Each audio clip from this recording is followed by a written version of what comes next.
Hey everyone, welcome back to Corporate Decoder, the place where we untangle the most confusing financial documents. Today we are diving deep into Norfolk Southern's latest quarterly report. And folks, this one is a doozy. Think merger madness and a still healing disaster.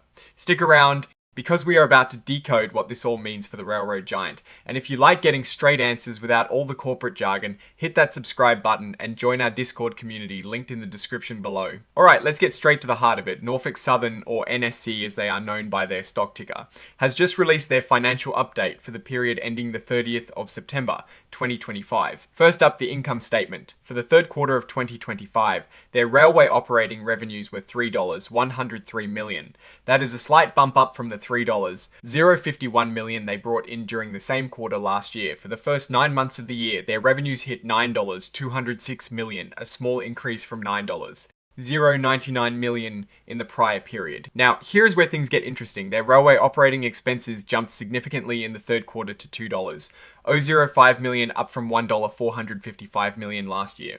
This big jump is largely because last year they had massive gains from selling railway lines and big insurance money coming in for that whole Eastern Ohio incident.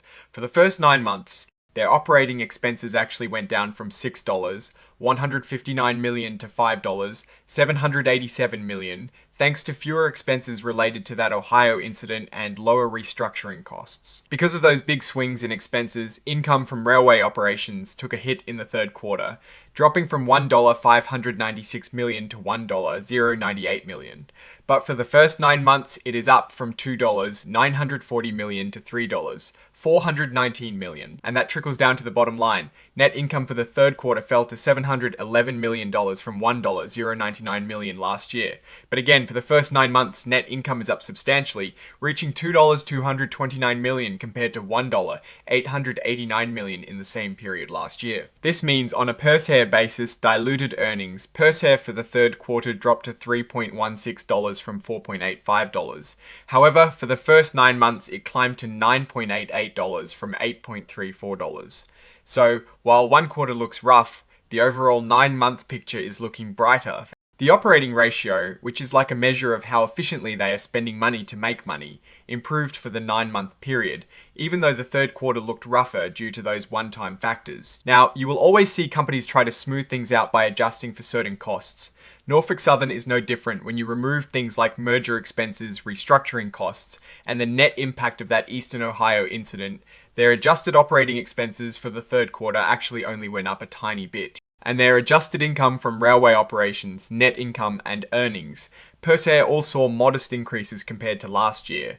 This shows that the core business operations, when you strip away the extraordinary events, are actually performing quite well. Looking at the first 9 months of 2024, when you remove those big gains on railway line sales, and also account for the Eastern Ohio incident costs, and some other adjustments, their adjusted operating expenses went down by about 1%. Their adjusted income from railway operations, net income, and earnings per share all increased. This really highlights that when you strip away the noise, the company is effectively managing its operations. Let's talk about where the money is coming from. Revenue from merchandise specifically is up in both periods, driven by more volume in chemicals and automotive. Agriculture, forest, and consumer products were a bit down in the third quarter, struggling with demand for shipments to the southeast. But chemicals are booming, thanks to more natural gas liquids and sand going out. Metals and construction also saw a healthy increase. Automotive traffic shot up by 18% in the third quarter and 7% for the 9 months. That is a significant boost, likely from companies stockpiling vehicles due to potential tariff changes and just general growth with their customers. Intermodal revenue, which covers things like shipping goods in containers on trains, saw a slight dip in the third quarter, but a small increase over the 9 months. Domestic intermodal traffic is down a bit, possibly due to less demand from the West Coast, while international is holding steady or slightly up. Coal revenue, however, is down. This is due to lower pricing and less demand, especially for export markets. While utility coal shipments are up, likely due to higher electricity demand, it is not enough to offset the overall decline in the coal segment. Now let's look at the balance sheet, which is like a snapshot of what the company owns and owes at a specific point in time. Total assets grew to $44.580 million by the 30th of September 2025, up from $43.682 million at the end of 2024. This growth is mainly in their investments. On the flip side, their total liabilities are $29.439 million, up slightly from $29.376 million. Their total stockholders' equity also grew, which is a good sign, to $15.141 million. The biggest news here, and it is truly massive, is the merger agreement with Union Pacific Corporation, announced on the 28th of July 2025. If this goes through, it will create a transcontinental railroad. Each share of Norfolk Southern stock will convert into one share of Union Pacific stock plus $88.82 in cash. This deal is subject to shareholder and regulatory approval, and if it falls apart under certain conditions, a whopping $2.5 billion termination fee is on the table. They have already racked up $15 million in merger, related expenses, and we cannot talk about Norfolk Southern without mentioning the significant events in East Palestine, Ohio. The company has been dealing with the aftermath of that derailment. While they have incurred a total of $1.2 billion in net expenses, they have also recovered $1.1 billion through insurance and other means. For the first 9 months of 2025, their recoveries from this incident actually exceeded the additional incident-related costs by $243 million. For the same period in 2024, however, they had net expenses of $368 million. This shows they are slowly but surely working through the financial fallout of that event. The environmental cleanup and legal proceedings related to the East Palestine incident continue to be a major focus. While much of the remediation work is done, there are still legal battles and oversight costs to consider. They have substantial accruals for these liabilities, but the outcome of ongoing litigation, especially with the Ohio Attorney General, and those class action lawsuits, still carries considerable uncertainty. Now, about those risks, the biggest one looming is the Union Pacific merger. There are a ton of conditions that need to be met, including approval from the Surface Transportation Board.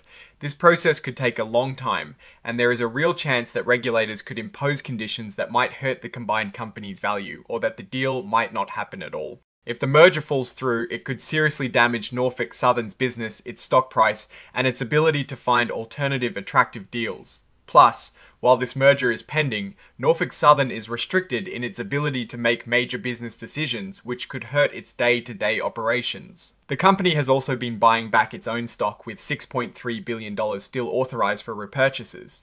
However, with the merger agreement in place, they have effectively suspended these buybacks unless Union Pacific gives the green light. So, what is the verdict?